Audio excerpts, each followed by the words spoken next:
এবছরের সরস্বতী পুজো ছিল একদমই আলাদা।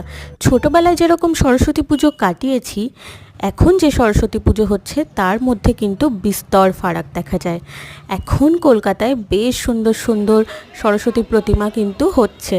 তো এই বছর এই সুন্দর সরস্বতী প্রতিমা দেখতে আমরা চলে গেছিলাম টালা প্রত্যয়। বাড়ি থেকে বেশ কিছুটা কাছে হওয়ায় আমরা চলে গেছিলাম হেঁটেই। তো এখানে যাওয়ার পথে একটু শ্যুটও করে নিচ্ছি তোমাদের জন্য। আর এই ছিল আমার বরের আর আমার মায়ের এই সরস্বতী পুজোর দিনের লুক।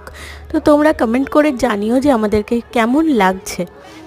আর গিয়ে তো দেখছি এখানে প্রচণ্ড ভিড়। যদিও আমরা সরস্বতী পুজোর পরের দিন গেছিলাম, মানে যেদিন দ্বিতীয় দিন সরস্বতী পুজো ছিল সেই দিন আমরা গেছিলাম, মানে 3 তারিখ গেছিলাম। তো তোমাদেরকে পুরো জায়গাটাই ঘুরে দেখাচ্ছি, তোমরা দেখো। আর জাস্ট দেখো কতটা ভিড় হয়েছে এখানে। ভিতরে তো আমরা ঢুকতেই পাচ্ছিলাম না, এত সামনে লোকজন। আর সবাই এখানে ফটো তোলার একটা আলাদাই ক্রেজ ছিল। আর সত্যিই মায়ের প্রতিমাটা এত সুন্দর হয়েছে না। তোমরা কারা কারা দেখলে বলো তো এই প্রতিমাটা, তো অবশ্যই কমেন্ট করে কিন্তু জানিও।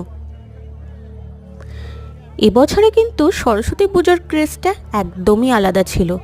দুর্গাপুজোর মতন যে সরস্বতী পুজোতেও এত মানুষ ভিড় করে বেরোবে, এটা জাস্ট ভাবাই যায় না।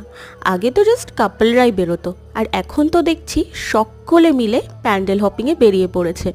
আর এখানে দেখো সরস্বতী মায়ের এখানে কি সুন্দর সন্ধ্যা আরতি হচ্ছে, তার একটি সুন্দর মুহূর্ত আমি তোমাদের সাথে শেয়ার করে নিচ্ছি। মায়ের এত সুন্দর অপরূপ রূপ আমাকে মনোমুগ্ধ করে তুলছে। তোমাদের কেমন লাগলো এই সরস্বতী প্রতিমার রূপ অবশ্যই কমেন্ট করে জানিও। দেখা হচ্ছে নেক্সট ব্লগে।